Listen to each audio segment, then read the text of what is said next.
Assalamualaikum warahmatullahi wabarakatuh. Bismillahirrahmanirrahim. Alhamdulillahi rabbil alamin. Wa afdalus salati wa atammu taslimi ala sayyidina Muhammadin wa ala alihi wa sahbihi ajmain. Rabbi shrah li sadri wa yassir li amri wahlul 'uqdatam min lisani yafqahu qawli. Subhanaka la ilma lana illa ma 'allamtana innaka antal alimul hakim. Allahumma akhrijna min zulumatil wahmi wa akrimna binuril fahmi waftah alaina bima'rifatil ilmi wa sahhil akhlaqana bil hilm waj'alna mimman yastami'una al-qawla fayattabi'una ahsana. Allahumma ati nufusana taqwaha wa zakkiha anta khairu man zakkaha anta waliyuha wa maulaha. Allahumma arinal haqqa haqqan warzuqna ittiba'ah wa arinal batila batilan warzuqna ijtinabah.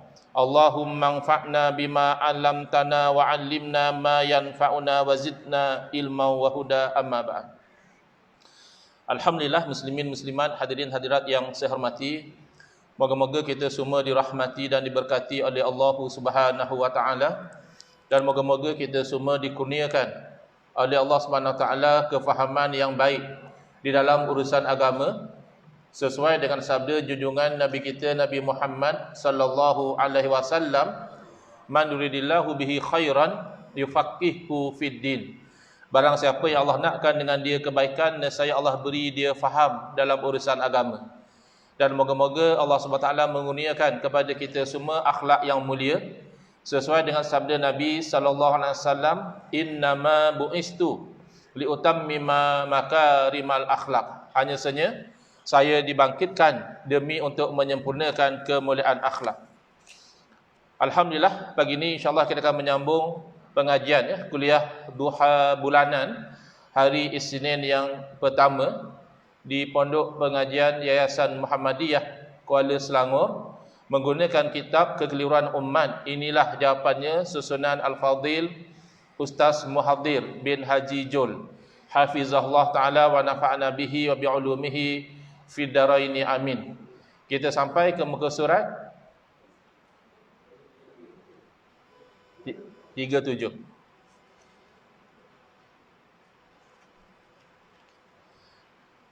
Iaitu subtopik yang ke-12 daripada bab yang pertama berkaitan tentang tajuk bid'ah, iaitu apa yang dikatakan kaedah law kana khairan ma sabaquna ilaihi.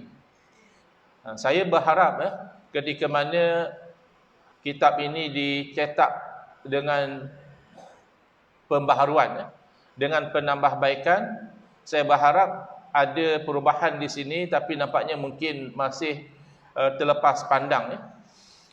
Lau kana khairan ma sabaquna ilahi, itu bukan kaedah yang nak dibincangkan sebenarnya. Kaedah yang selalu mereka war-warkan untuk menolak adanya bid'ah hasanah adalah lau kana khairan la sabaquna ilaihi. Makna kalau nak buat pembetulan, lau kana khairan, ma tu delete ma tu. Kemudian sabakuna, kan, perkataan sabakuna tu tambah huruf lam di hadapan menjadi la sabakuna ilaihi. Saya ulang perkataan asal dalam kitab lau kana khairan ma sabakuna ilaihi, itu yang tercetak di kitab. Tetapi la'alla sawab, yang sepatutnya adalah lau kana khairan, buang huruf ma tu, mim alif tu delete. Kemudian selepas itu tambah huruf lam sambung dengan sin, maka dia akan jadi la sabaquna ilaihi. Jadi inilah yang mereka gunakan untuk mendakwa bahawa tidak ada bid'ah hasanah. Lau kana khairan la sabaquna ilaihi, berarti kalaulah perbuatan itu baik, nescaya mereka terlebih dahulu mendahului kita melakukannya. Apa maksud tu?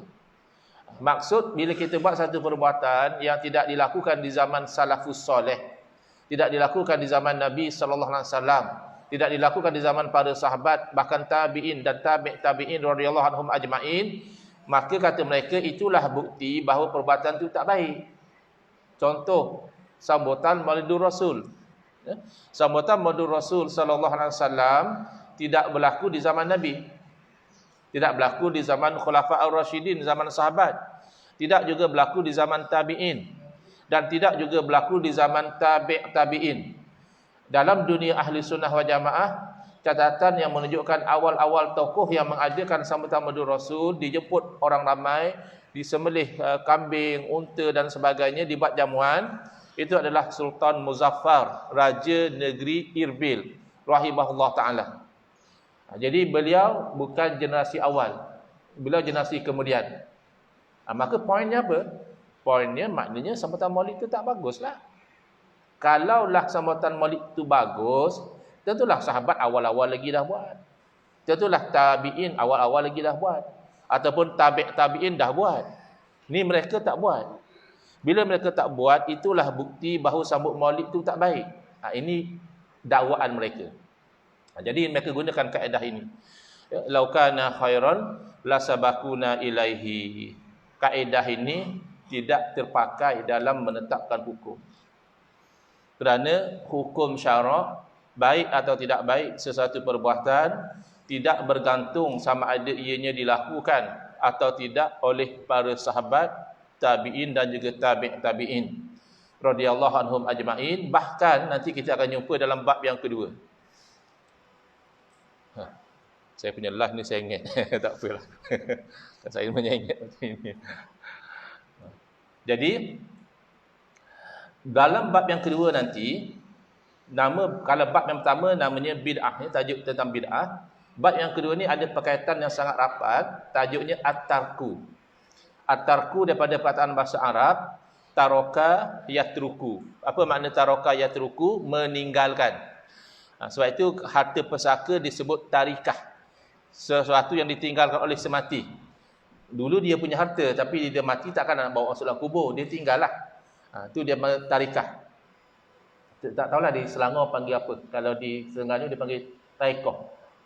Bila nak bagi taikoh, sebenarnya daripada perkataan bahasa Arab tarikah, peninggalan. Tapi dalam bab kedua tu, at-tarku di situ bukan cerita tentang harta pesaka, menceritakan tentang perbuatan-perbuatan yang ditinggalkan oleh Nabi sallallahu alaihi wasallam. Maknanya dalam bahasa mudah kita, Nabi tak buat.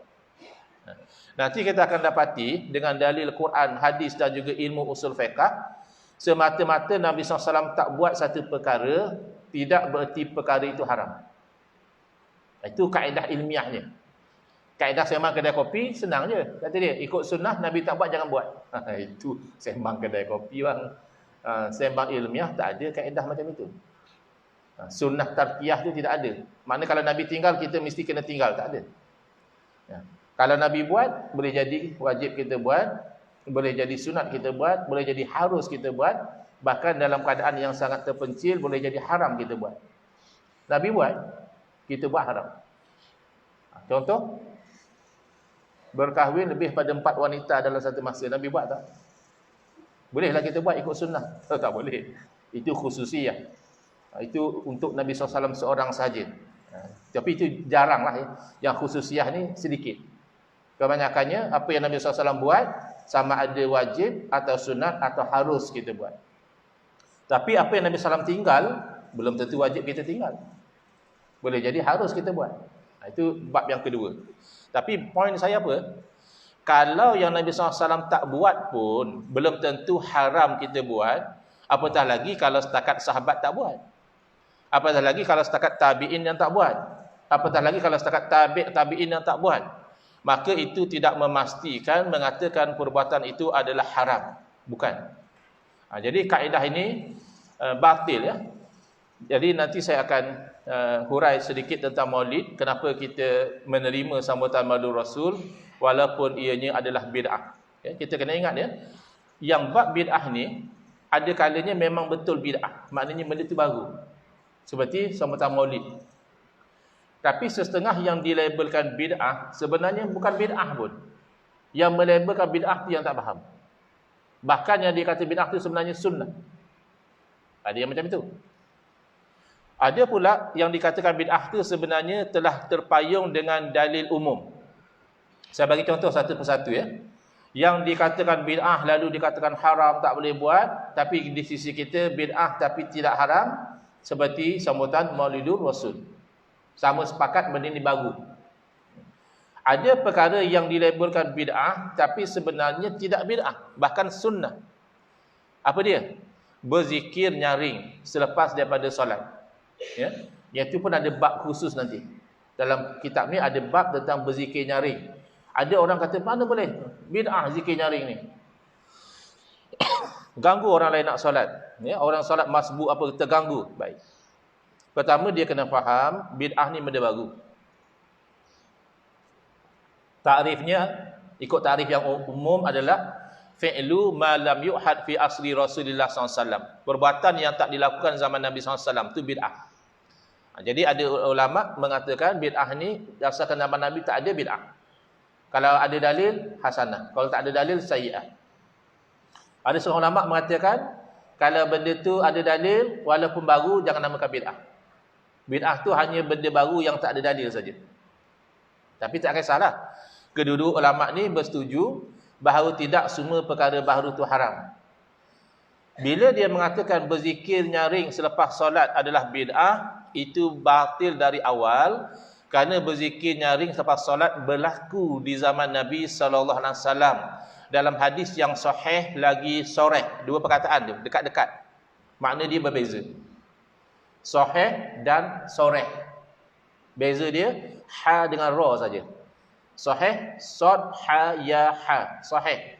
Soreh sad ra ya ha. Ya. Tetapi makna berbeza. Sahih dalam istilah ilmu hadis bermakna setelah dikaji dan dinilai oleh pengkaji hadis, kemungkinan besar hadis tersebut daripada Nabi sallallahu alaihi wasallam kerana perawinya memenuhi kualiti yang ditetapkan dan sanadnya bersambung dengan baik, kemungkinan memang itu hadis Nabi. Itu hadis sahih. Tetapi hadis sahih ada kalanya tidak soreh. Maknanya tu tak straightforward. La salata liman lam yaqra bi Fatihatil kitab. Tidak ada salat bagi orang yang tak baca Fatihah. Tak ada salat tu maksudnya tak sah salat ke, tak sempurna salat. Jadi oleh kerana tak soreh, maka ulama khilaf. Mazhab Syafi'i mengatakan la salata menafikan sihah solat. Menafikan kesahihan solat. Tak baca Fatihah solat tidak sah. Mazhab Hanafi mengatakan la salata berarti tidak sempurna, menafikan kamalas solat. Tak baca Fatihah masih sah tapi solat tak sempurna. Kenapa jadi khilaf? Sebabnya tidak soreh. Ya, menafikan tu adakah tidak sah ataupun tidak sempurna. Kalau sebut la yasih, la tasihus salah, jelas. Ataupun la tatimmus salah, jelas tidak sempurna. Tetapi bila dalam hadis yang sahih lagi sahih yang diriwayatkan oleh Sayyidina Abdullah bin Abbas radhiyallahu anhuma, beliau berkata al-jahru bizikri hina yansarifun nasi anil maktubati kana fi ahdi Rasulillah sallallahu alaihi wasallam. Al-jahru bizikri menyaringkan berzikir hina yansarifun nas ketika orang dah selesai daripada solat fardu. Kana fi ahdi Rasulillah sallallahu alaihi wasallam. Itu berlaku di zaman Nabi sallallahu alaihi wasallam. Bid'ah mana? Bid'ah macam mana tu benda berlaku zaman Nabi sallallahu alaihi wasallam? Bahkan kalau kita tahu sejarah Sayyidina Abdullah bin Abbas radhiyallahu anhuma, beliau adalah sahabat yang kecil. Maknanya ketika Nabi SAW berdakwah, berjuang, berperang dan sebagainya, beliau adalah kanak-kanak. Maka beliau bagi tahu, kami ni kanak-kanak yang bermain kat luar masjid ni, kami tahu orang selesai solat sebab kami dengar mereka berzikir. Maknanya nyaring, dengar sampai keluar masjid. Ya. Maka mengatakan zikir nyaring itu bid'ah adalah satu kekeliruan yang jelas. Ia bukan bid'ah dari awal, sunnah. Ia berlaku zaman Nabi. Cuma ada pandangan daripada imam kita sendiri, Al-Imam Syafi'i rahimahullah ta'ala, tujuan nyaring kenapa? Untuk mengajar orang. Supaya bila orang yang tak pandai berzikir, dia dengar orang berzikir, kalau tak nyaring, mana orang dengar? Bila dah nyaring, orang dengar. Orang yang tak pandai berzikir, lama-lama dia dengar orang zikir, dia pandai. Tapi kalau masing-masing semua dah pandai, tak payahlah nyaring lagi, kata Imam Syafi'i rahimahullah ta'ala. Ya, itu ijtihad Imam Syafi'i tentang hikmah kenapa dinyaringkan untuk mengajar. Ya. Tetapi tidaklah pula Imam Syafi'i mengatakan haram zikir nyaring. Cuma Imam Syafi'i mengaitkan tujuannya itu untuk mengajar. Kalau dah pandai, tak perlulah lagi. Tak perlu, bukan haram. Tetapi kalau dikatakan mengganggu orang solat, itu pertimbangan yang lain. Bukan berarti zikir nyaring itu bid'ah. Tapi mengganggu orang solat itu dilarang. Tak kisahlah mengganggu itu sebab bersembang ke, mengganggu itu sebab press motor kuat sangat ke, exhaust orang tu nak baca Fatihah pun terganggu, ya. Ataupun terganggu dengan sebab dia baca Quran kuat sangat ke, atau dia berzikir kuat sangat ke, maka mengganggu itu dilarang. Maka perlahankanlah zikir. Bila nampak ada orang masbuk, masih zikir nyaring, tapi nyaring yang tidak terlampau nyaring, supaya tidak mahu mengganggu orang solat. Tapi nak kata bid'ah, tidak bid'ah. Kenapa? Kerana bukan benda baru. Benda yang dah berlaku zaman Nabi SAW. Ada juga perkara yang dilabelkan bid'ah, sebenarnya telah terpayung dengan dalil umum. Seperti berselawat selang tarawih. Katanya bid'ah. Sebab tak ada dalil katakan Nabi SAW selawat selang tarawih. Ini sebenarnya perkara yang telah terpayung dengan dalil umum. Kita diperintahkan berselawat atau tidak? Diperintahkan. Innallaha wa malaikatahu yusalluna 'alan nabi. Ya ayyuhalladzina amanu sallu 'alaihi wa sallimu taslima. Bila diseru ya ayyuhalladzina amanu, kita orang Islam ni kena bagi perhatian lebih. Mana Allah dah suruh kita, wahai orang beriman, ada sesuatu yang Allah nak perintahkan. Sebelum Allah perintah, Allah cerita dulu Allah cerita dulu innallaha wa malaikatahu yusalluna 'alan nabi ya ayyuhallazina amanu sallu 'alaihi wa sallimu taslima. Hendaklah kamu selawat dan salam ke atas baginda. Ada tak Allah tetapkan bila? Tidak. Lain kalau salat. Aqimus solah, dirikan salat.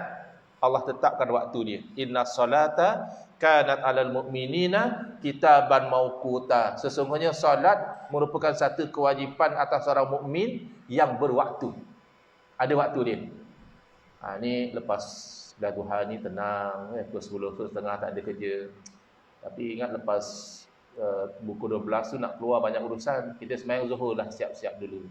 Bolehkah? Tak boleh. Tak boleh. Kena tunggu masuk waktu zuhur baru boleh sembahyang zuhur. Tapi selawat, kita biasa amalkan selawat katakan sehari 100 kali. Ya. Bila kita selalu amalkan biasanya sebelum zuhur. Tapi hari ini kita jangkakan sebelum zuhur tu kita sibuk, ada urusan nak jumpa orang. Kita nak selawat awal pagi, boleh. Sebab selawat ni tak ditetapkan waktunya.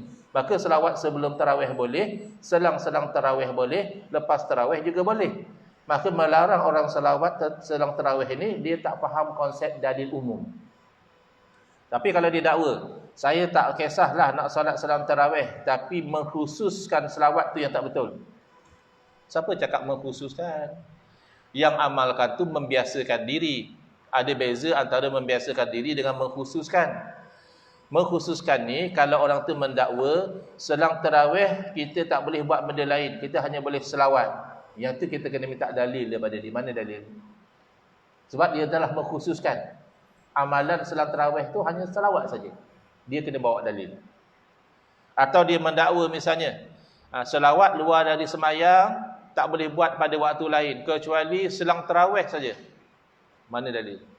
Sebab dia dah mengkhususkan. Tapi kalau sekadar dia membiasakan diri, asal selang tarawih dia selawat, asal selang tarawih dia selawat, itu masih terpayung dengan dalil umum. Saya simpulkan lagi sekali, dalam bab dakwaan bid'ah ini biasanya ada 3 kemungkinan. Ya. Pertama, memang betul perkara itu bid'ah, yakni baharu. Tak berlaku di zaman Nabi SAW. Tapi semata-mata baharu tidak menjadikan perkara itu haram. Nak tahu haram tak haram, kena tengok dalil. Apa dalil? Quran, sunnah, ijma' dan qiyas. Ini 4 dalil yang utama. Dalil di sini maknanya sumber hukum. Kemudian yang kedua, bid'ah yang didakwakan bid'ah boleh jadi sebenarnya sudah terpayung dengan dalil umum. Dan yang ketiga, yang disangkakan bid'ah itu sebenarnya bukan bid'ah pun. Ia adalah sunnah yang telah berlaku di zaman Nabi sallallahu alaihi wasallam. Baik. Dari manakah asalnya kaedah ini? Dan apakah pandangan ulama tentangnya? Kaedah yang mendakwa laukana khairan la sabakuna ilahi. Kalaulah sesuatu perbuatan itu baik, nescaya mereka terlebih dahulu melakukan berbanding dengan kita. Ini mana datang kaedah macam ni? Jawapan. Bagi pendapat ataupun golongan yang tidak menerima adanya bid'ah hasanah, potongan ayat ini difahami dengan maksud, sekiranya perbuatan baharu itu baik, tentulah para sahabat Nabi SAW, mereka yang lebih dahulu melakukan daripada kita. Maksudnya apa? Kalaulah umpamanya sambutan melalui Rasul itu baik, tentulah para sahabat lebih dahulu menyambutnya daripada kita. Dalam riwayat tidak disebut para sahabat menyambut maulid.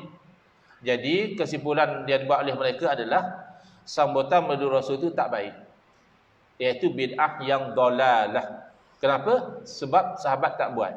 Kalau baik tentu sahabat dah buat. Itu poin dia. Ya, dapatkan poin dia dahulu. Baik. Sebagai jawapan kepada pernyataan di atas yang dikatakan laukana khairan la sabakuna ilahi, itu bukan satu kaedah fiqh. Itu tidak dijadikan satu sandaran oleh para fuqaha, oleh ulama usul. Ulama usul tak kata benda itu haram kerana sahabat tak buat. Nanti kita akan jumpa dalam bab yang kedua. Haram tu macam mana uslub dia? Dia ada uslub dia.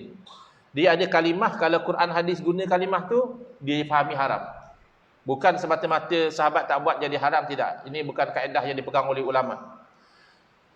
Oleh itu, ungkapan ini tidak boleh dijadikan sumber hukum untuk menilai sama ada boleh atau tidak, ataupun nak katakan bid'ah atau tidak bid'ah sesuatu amaliyah, tidak boleh dijadikan kaedah.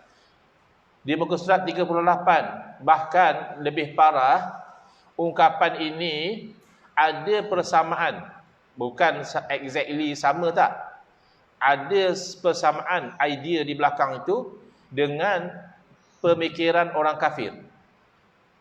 Orang kafir dalam rangka mereka menolak dakwah Nabi sallallahu alaihi wasallam, mereka tidak ada hujah yang ilmiah, tak ada. Nak tolak sembah Allah semata-mata, tak nak sembah berhala, apa yang ilmiah mereka nak tolak? Betul lah tu. Kalau nak sembah apa berhala, kamu sendiri yang bentukkan macam ni kamu sendiri yang ikatkan. Bahkan ada riwayat yang mengatakan Sayyidina Umar radhiyallahu anhu pernah ketawa mengingatkan pada zaman dahulu, zaman beliau belum masuk Islam, beliau ada menyembah berhala daripada kurma, buah tamar. Lalu satu hari bila masa tersangat lapar, beliau ambil sebahagian daripada berhala dan makan. Dia dah masuk Islam, dia fikir lucu, makan Tuhan sendiri kan. Jadi tak ada hujah yang ilmiah. Ya, melarang, Nabi SAW melarang berzina. Orang yang ada fikiran yang waras, dia tahu berzina itu tak bagus, walaupun nafsu dia mungkin nak. Ada satu orang pemuda datang berjumpa Nabi SAW.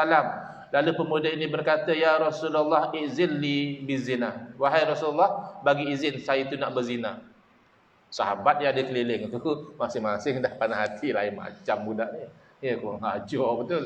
Tapi Nabi SAW bagi dia pendakwah, bagi dia tahu budak ni terus terang, tapi kena diterangkan supaya dia faham rasional dia. Lalu Nabi SAW larang sahabat, jangan pukul dia, jangan marah dia. Datang duduk di sini. Nabi pagi duduk dekat dengan Nabi SAW sebab Nabi nak berdakwah. Lalu Nabi buka fikiran budak muda ni. Budak muda ni pada masa itu dia bercakap berdasarkan nafsu. Nafsu dia nak berzina. Jadi dia terus terang minta izin. Kalau Allah boleh bagi saya izin berzina, seronoklah saya. Lalu Nabi SAW panggil, "Adakah kamu redha kalau orang mahu berzina dengan mak kamu?" "Oh, demi Allah saya tak akan redha. Orang nak berzina dengan mak kita, marahlah." Ya. Kalau dengan adik-beradik perempuan kamu, kalau kamu ada anak perempuan, orang nak berzina dengan anak perempuan kamu. Jadi bila dia mula fikir, dia tak suka, lalu barulah Nabi SAW kaitkan. Nanti kalau kamu nak berzina tu, orang lain pun macam itu. Kamu nanti mungkin berzina dengan mak orang, dengan adik-beradik orang, dengan anak perempuan orang pasti. Mereka juga akan tak suka bagaimana kamu tak suka. Jadi minda dia dah boleh berfikir, betul juga aku tak perasan selama ni. Dia hanya perasan pada sudut dia. Dia rasa berzina tu seronok. Dia tak perasan bahawa orang akan jadi tersakiti dengan perbuatan dia. Itu otak dia dah sembuh. Tapi perlu pada penyembuhan jiwa. Lalu Nabi SAW mendoakan kepada dia, moga-moga Allah hilangkan daripada hati dia tu perasaan ingin berzina, dan dengan berkat Nabi SAW, pemuda ini tidak lagi bahkan merasakan zina itu suatu perkara yang sangat dia benci dalam kehidupan dia. Otak telah boleh berfikir, jiwa juga telah dirawat. Zaman kita ni, na'udzubillah, kadang-kadang otak pun tak berfungsi dengan baik, jiwa pun berpenyakit. Yang otak boleh berfungsi dengan baik, jiwa pun masih perlu dirawat.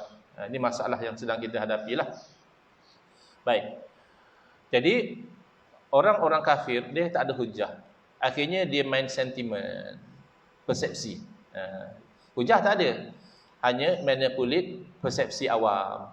Jadi bila ada hamba Sayyidina Umar radhiyallahu anhu, iaitu hamba perempuan bernama Zanin masuk Islam. Lalu mereka nak hujah ilmiah tak boleh, mereka main persepsi. Mereka kata, ajaran yang Muhammad bawa ni tak betul. Kalau ajaran betul, takkanlah orang-orang lekeh macam hamba. Ya, kalau zaman kita ni, geng-geng yang tak ada SPM, ya, yang kerja low class punya, takkanlah mereka. Patut yang beriman dulu kalau ajaran ni bagus, orang macam kami, orang korporat, Tan Sri, Tun, apa semua kan. Patut orang macam kami lah beriman, ada PhD, ada apa. Ini orang tak educated, makna benda tu tak bagus. Lah, bagus tak bagus kan lihat pada isi dia. Masa Sayyidina Umar beriman, kamu tak tengok. Sayyidina Umar tu tokoh, dia geruni, disegani oleh masyarakat Quraisy. Maka Sayyidina Umar beriman, kamu tak main belak sentimen macam tu. Tak belak cakap, wah, mesti ajaran ni bagus. Kalau ajaran Muhammad tak bagus, takkan orang macam Sayyidina Umar pun boleh masuk Islam. Masa tu kamu tak main belak persepsi macam tu. Bila hamba Sayyidina Umar masuk Islam, kamu main persepsi, wa qala allazina kafaru lil ladzina amanu law kana khairan ma sabaquna ilaihi. Mungkin Ustaz Mahathir ambil ayat ni lah letak di atas. Sebenarnya yang di atas tu lain sikit. Wa qala allazina kafaru, berkatalah orang-orang kafir, lil ladzina amanu, dalam mereka memperli kepada orang beriman, law kana khairan, kalaulah apa yang dibawa oleh Muhammad tu bagus, ma sabaquna ilaihi. Tak adalah orang-orang yang low class ni, hamba-hamba ni yang masuk Islam dulu. Orang macam kami lah masuk Islam dulu. Wa izlam yahtadu bihi fasayaquluna hadza ifkun qadim. Bila mereka tak boleh dapat hidayah dengan dakwah yang dibawa oleh Nabi SAW, mereka kata macam-macam. Mereka kata ajaran Nabi ni dongeng orang dulu-dulu. Ini cerita dongeng. Ini apa dia panggil? Mitos dan sebagainya. Ilmiah tak boleh. Ilmiah mereka akan kalah. Hati-hati ya. Kita orang Islam jangan buat perangai macam orang kafir. Tak sependapat, hujah ilmiah. Ni kamu hentam belakang. Wah, ini ustaz ni apa beza dengan Syiah? Apa beza dengan Nasara kalau boleh istighosah dengan Nabi? Oh, pun dalam Facebook. Lepas tu pakat mengumpat berjemaah kat bawah tu. Wah, gila dah ustaz ni. Oh, kafir dah ustaz ni. Bila kita pelawa, kalau tak setuju, boleh kita debat ilmiah tentang istighosah dengan Nabi. Bawa dalil. Oh, saya sibuk tulis buku. Oh, tu yang tulis tu budak admin je. Oh, tu main persepsi lah namanya. Kamu bagi persepsi pada orang bahawa kita ni sama macam Syiah. Kamu bagi persepsi pada orang bahawa kita ni sama macam orang Nasrani. Ya. Tapi bila kita nak berdepan secara ilmiah, kamu tak mau. Inilah mentality loser sebenarnya. Ya, kerana hanya bermain dengan persepsi.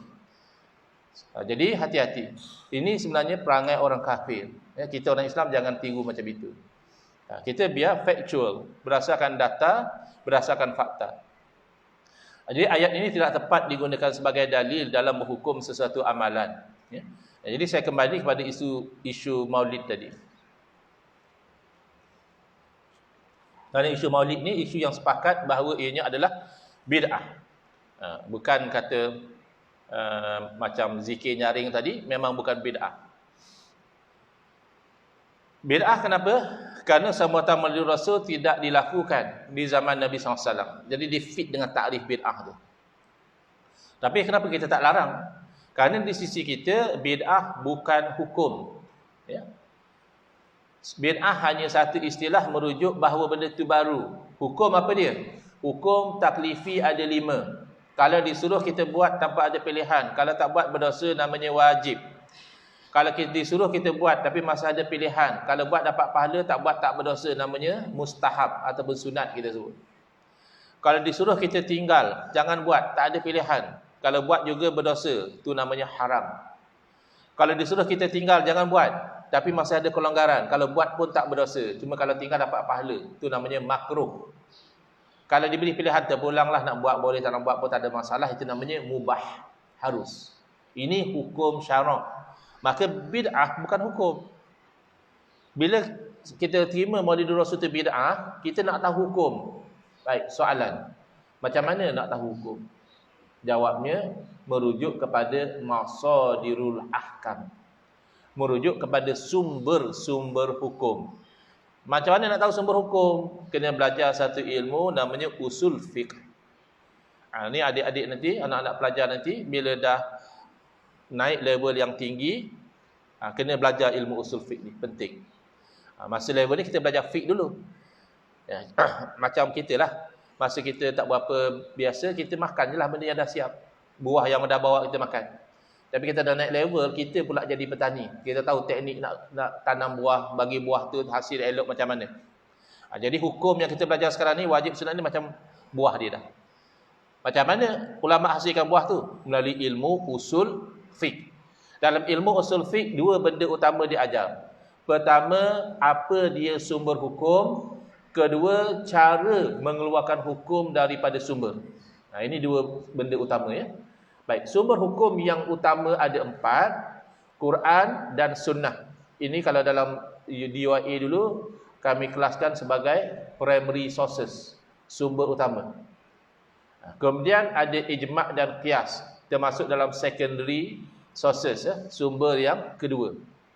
Tapi dari segi kesepakatan ulama, 4 ni boleh dikatakan disepakati. Jadi kena rujuk. Jadi bila kita rujuk kepada Maulidur Rasul, nak tahu hukum, nak kena tengok dalil. Ya. Pertama, apa dia Maulidur Rasul? Kelahiran Nabi SAW. Apa yang dibuat? Sambutan. Macam mana cara sambutan? Dengan cara, pertama, buat ceramah maulid. Ini yang biasa orang buat lah. Yang kedua, jamuan sempena maulid. Yang ketiga, majlis salawat sempena maulid. Yang keempat, qasidah sempena maulid. Yang kelima, perarakan Maulidur Rasul, kan? Ini antara yang selalu dibuat.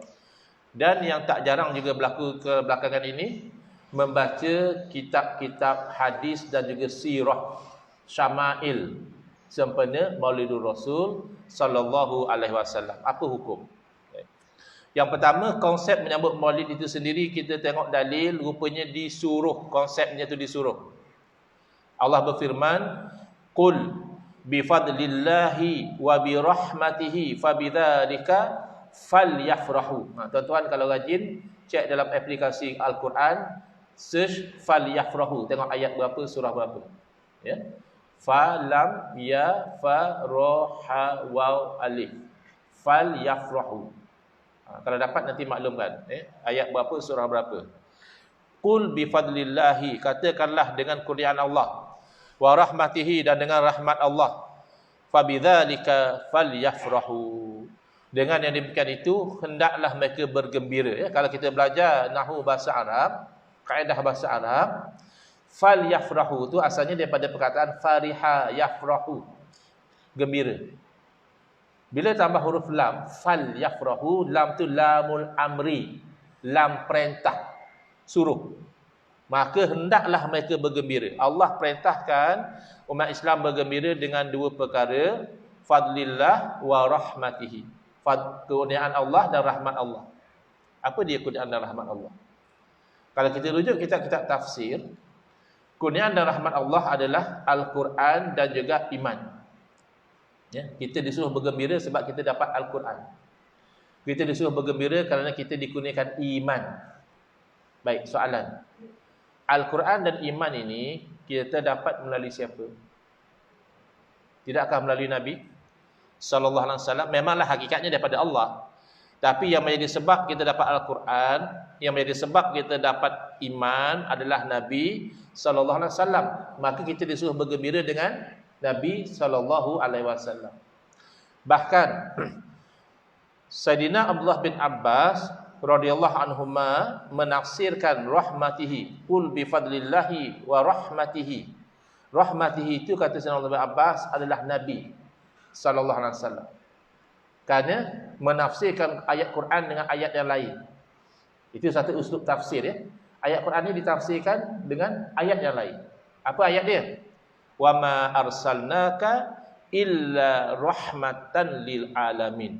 Tidaklah kami utuskan kamu melainkan menjadi rahmat kepada sekian alam. Jadi Nabi SAW adalah rahmat. Maka rahmatihi dalam ayat itu bermakna Nabi. Maka kita diperintahkan bergembira dengan Nabi SAW. Sambut Maulid ni bergembira dengan Nabi atau tidak? Bergembira dengan Nabi. Itu yang pertama. Tapi dalil umum lah. Tidaklah dikatakan sambut Maulid. Tapi disuruh bergembira dengan kurniaan dan rahmat Allah. Yang kedua, konsep meraihkan hari kelahiran ini adalah sunnah. Nabi SAW ketika ditanya oleh para sahabat, kenapakah baginda rajin berpuasa pada hari Isnin? Nabi SAW menerangkan, Zaka yaumun wulidtu fihi. Hari Isnin itulah hari saya dilahirkan. Mana Nabi sendiri meraihkan hari baginda dilahirkan. Cuma baginda meraihkan pada setiap minggu. Apa cara? Dengan berpuasa. Jadi kalau berpuasa hari Isnin tu tak ada masalah, tak ada khilaf. Semua setuju kalau puasa hari Isnin tu sunat, dapat pahala, dan sunnah maknanya itu cara Nabi. Cara Nabi berpuasa pada hari Isnin. Soalan, habis itu sekarang ni kita sambut Maulid dengan cara lain? Boleh atau tak boleh? Boleh. Sebab tidak ada larangan. Kecuali kalaulah cara kita sambut Maulid tu ada larangan. Sebagai contoh, tapi setahu saya sepanjang saya hidup ni tak berlakulah. Tak tahulah kalau saya tak terlepas pandang. Kalaulah takdir ada orang buat sambut Maulidur Rasul, kita adakan pesta tari menari dan free flow, boleh minum arak percuma sempena Maulidur Rasul. Itu wajib tuan-puan melarang, membantah. Karena itu hukumnya haram, itu bid'ah yang sayyi'ah dalalah. Ustaz kata sambut Maulidur Rasul bid'ah hasanah. Bid'ah hasanah selagi mana tak melanggar syariat. Bila melanggar syariat dia jadi bid'ah yang sayyi'ah. Kena faham ya? Walaupun dia kata sambutan Maulidur Rasul. Mana tahu akan datang macam-macam orang nak buat, ya. Musim-musim LGBT diperjuangkan ni, ya. Kita adakan pertandingan maknyah paling comel sempena Maulidur Rasul tu. Maknyah tu kuranglah comel dia. Tapi mana tahu orang nak buat, ya. Haram. Ya, bid'ah yang sayyi'ah dalalah walaupun ditunggang nama Maulidur Rasul tetap hukumnya haram. Kerana melanggar syarak, itu dia punya borderline dia. Ya, nak buat benda yang tak ada dalil khusus boleh, pastikan jangan sampai melanggar syarak. Kemudian kalau tazkirah, tausiah Maulid itu jelas termasuk dalam agama, fazakir fa inna zikra tanfa'ul mu'minin. Bagilah tazkirah peringatan kerana ia memberi manfaat pada orang mukmin. Wa tawasaw bil haqqi wa tawasaw bis sabri dan sebagainya lah. Ya'muruna bil ma'ruf wa yanhauna 'anil munkar itu semua termasuk dalam ceramah Maulidur Rasul. Menjamu makan itu termasuk dalam sunnah. Dalam Quran memuji orang yang rajin jamu makan. Dalam hadis Nabi SAW pernah bersabda, afsyus salam, sebarkan salam, wa at'imut ta'am, dan jamu makan, wa sallu bil lail wan nasu niyam, salat pada waktu malam ketika orang sedang tidur. Ada dalam riwayat mengatakan wasilul arham, dan ada yang menyebutkan tadkhulul jannata bi salam. Saya akan masuk syurga dengan selamat. Jadi at'imut ta'am, jamu makan adalah sunnah. Dan tidak disempitkan. Ini adalah suruhan yang luas, ya. Kalau kita nak jamu makan sempena naik pangkat, boleh tak? Boleh. Jamu makan sempena masuk rumah baru, boleh. Tak perlu dalil khusus. Jamu makan tu sendiri disuruh. Jamu makan sempena hari jadi kita, boleh tak? Ini tuan-puan kan ramai, masing-masing ada hari jadi. Kan seronok hari jadi dia ni dia buat jamu makan. Hari jadi dia ni kan banyak kali kita dapat makan free. Sponsor yang punya hari jadi menzahirkan kesyukuran. Jadi menjamu makan sempena hari jadi sendiri boleh. Jamu makan sempena hari jadi Nabi haram, sesat, masuk neraka. Ini hang otak botang mana? Hang sambut birthday hang bagus, hang sambut birthday Nabi jadi selesai. Ini ketumpulan dalam berfikir. Jadi selawat bila-bila masa boleh, selawat ramai-ramai boleh, selawat seorang-seorang boleh, selawat semena madu rasul juga boleh. Qasidah tengok lirik dia lah. Kalau lirik dia mengandungi lirik perkara yang haram, haram. Kalau tidak maka harus. Kalau memuji Nabi, memuji Allah, memuji Al-Quran dan sebagainya, itu sunat. Berarak, berjalan ramai-ramai, hukum asalnya harus. Boleh berubahlah. Kalau katakan berarak tapi tidak tutup aurat, jadi haram. Berarak sampai menyakiti orang, langgar habis gerai-gerai buah orang apa terbalik semua, itu haram. Tapi semata-mata berarak menzahirkan kegembiraan dengan kelahiran Nabi SAW, itu harus, bahkan boleh diberi pahala oleh Allah Ta'ala kerana menzahirkan kegembiraan terhadap Nabi ini disuruh. Kul bifadlillahi wa rahmatihi fabidzalika falyafrahu. Jadi selesai ya. Tentang kita menolak kekeliruan, golongan yang mengharamkan sesuatu perbuatan, kononnya berpegang dengan kaedah lau kana khairan la sabaquna ilahi. Tak betul kaedah itu dipakai untuk menetapkan hukum, tak betul. Kalau sebagai tambahan bolehlah. Sumber hukumnya dah ada, benda tu haram. Tambah lagi yang ni sahabat pun tak buat. Bolehlah. Tapi kalau untuk jadi sumber hukum, tak boleh.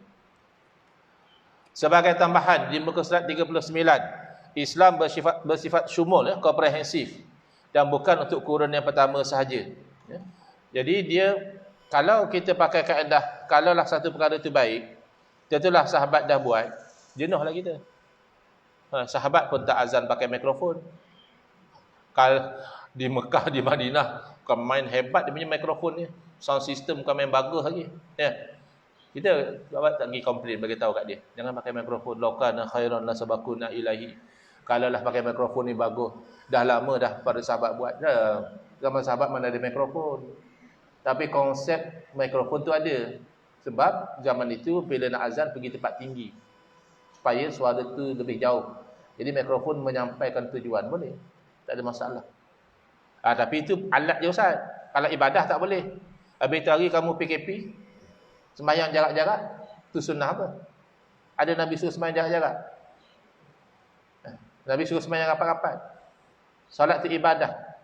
Boleh pula imam bagi arahan. Jemaah diingatkan menjaga penjarakan sosial. Maknanya imam suruh sembahyang jarak-jarak. Ya. Boleh pula. Tapi itu kan nak jaga nyawa. Itulah kita kata. Semata-mata baharu tidak berarti haram.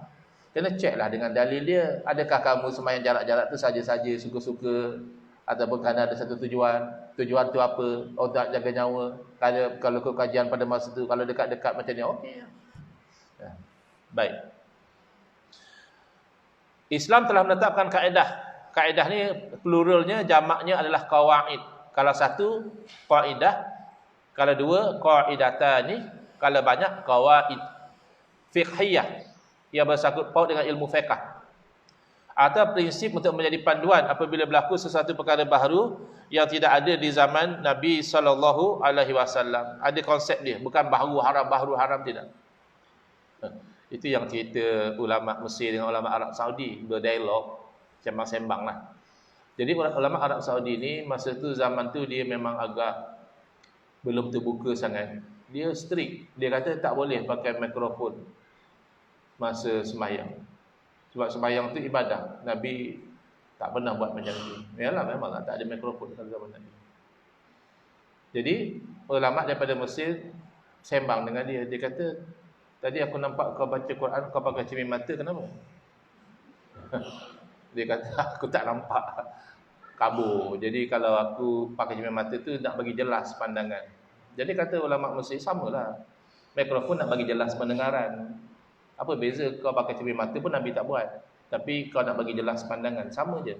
Itu sekarang alhamdulillah lah. Mereka dah boleh terima pakai mikrofon masa salat. Kalau tak jenuh lah, masjid tu luas. Yang duduk belakang-belakang tu mungkin tak tahu, tak dengar. Rasulullah SAW sendiri membolehkan perkara baharu yang baik, malah menganjurkan umat Islam melakukan perkara baru yang diperlukan untuk menjaga maslahah. Ini yang ada sesetengah golongan, saya tak nak sebutlah golongan mana, dia trigger betul dengan ayat saya ni. Saya cakap bid'ah hasanah tu sunnah. Bukan main mereka marah. Dia kata ustaz ni dah gila ke apa? Loh, betul lah tu. Bid'ah hasanah tu sunnah. Maknanya Nabi SAW iktiraf. Ada pula yang tanya, dia kata bila masa Nabi buat bid'ah? Loh, kau tak belajar ke sunnah bang? Kau berkokok ke main kencang lagi. Sunnah tu kan ada 3. Ya, sunnah qauliyah yang Nabi cakap, sunnah fi'liyah yang Nabi buat, sunnah takririyah yang orang lain cakap, yang orang lain buat tapi Nabi iktiraf. Bila Nabi iktiraf benda baru yang Nabi sendiri tak pernah buat, Nabi tak pernah suruh, ada sahabat buat, Nabi iktiraf, itulah namanya sunnah. Jadi yang sahabat buat itulah namanya bid'ah hasanah. Mana Ustaz tahu? Sayyidina Umar yang namakan bid'ah. Bila Sayyidina Umar menyuruh orang sembahyang tarawih di belakang seorang imam, Sayyidina Umar mengatakan nikmatil bid'atu hazihi, sebaik-baik perkara bid'ah inilah dia. Kamu kata ikut salah. Ni salah lah ni. Sayyidina Umar, sahabat Nabi, pun menamakan bid'ah. Benda baru tapi nikmah, maknanya sebaik-baik. Kalau begitu Sayyidina Umar sama dengan kita, mengiktiraf perkara bid'ah yang baik. Tapi Sayyidina Umar cakap tu bid'ah dari segi bahasa je Ustaz. No, kamu yang tak faham. Bid'ah dari segi bahasa ikut ulama yang mengkhususkan bid'ah hanya perkara yang tak ada dalil. Jadi kalau bid'ah tu dari segi bahasa perkara baru. Menetapkan sembahyang tarawih belakang seorang imam tu baru. Zaman Nabi tak ditetapkan. Orang sembahyang tarawih tapi terpulanglah. Nak ikut imam ke nak sembahyang seorang ke terpulang. Zaman Sayyidina Umar SAW kata yang sembahyang tarawih belakang seorang imam saja. Barunya di situ. Tapi oleh kerana baharu itu tidak bercanggah dengan syarak, Sayyidina Umar menamakannya sebagai bid'ah. Di sisi ulama yang membahagikan bid'ah kepada 2, bid'ah hasanah dan bid'ah sayyi'ah, maka itu termasuk bid'ah hasanah, nikmatil bid'atu, sebaik-baik bid'ah. Ikut ulama yang mengatakan bid'ah hanya perkara yang tak ada dalil, maka bid'ah yang disebut Sayyidina Umar itu hanya bid'ah dari segi bahasa. Dari segi istilah sebenarnya ia bukan bid'ah sebab ia ada dalil. Simple. Yang penting benda baru tak semuanya haram. Yang haram yang bercanggah dengan syarak. Tidak semestinya yang tidak dilakukan oleh Rasulullah SAW dan para sahabat adalah haram. Perkara ini telah disebutkan sebelum ini, dan akan dibincangkan dengan lebih mendalam dalam tajuk At-Tarku dalam buku ini. Muka surat 40, ringkas saja. Melakukan bid'ah hasanah diberi pahala. Jadi jangan trigger sangat kalau kita kata bid'ah hasanah adalah sunnah. Kerana mengejar pahala itu adalah sunnah. Hukum mengatakan bid'ah terhadap perkara-perkara khilafiyah dan perkara yang sabit dengan hadis yang dhaif di muka surat 42, itu insya-Allah kita akan sambung dalam kuliah yang akan datang. Ya. Lepas tu kita boleh buat kesimpulan dah. Ya. Tapi bagi orang yang nak faham, sepatutnya dah faham dah. Tak payah duk simpul-simpul lagi dah. Dah jelas dah bahawa perkara baru yang tak berlaku zaman Nabi diukur dengan dalil. Selagi yang dalil boleh buat. Nak namakan bid'ah hasanah ke, tak nak namakan terpulang. Kalau bercanggah dengan dalil, maka tak boleh buat. Wallahu a'lam. Ada sebarang soalan? Kalau saya mampu jawab, silakan. Kalau tak ada, catat ya. Next adalah muka surat 42, subtopik yang 15. Hukum mengatakan bid'ah terhadap perkara-perkara yang sabit, perkara-perkara khilafiyah dan yang sabit dengan hadis yang dhaif. Ada orang kalau perkara itu khilaf pun dia kata tak boleh, bid'ah. Ataupun perkara itu sabit hadis dhaif pun dia kata bid'ah juga. Apa hukum dia? Bismillahirrahmanirrahim. Alhamdulillahil alamin. Wassalatu wassalamu ala asyrafil anbiya'i wal mursalin wa ala alihi wa sahbihi ajma'in.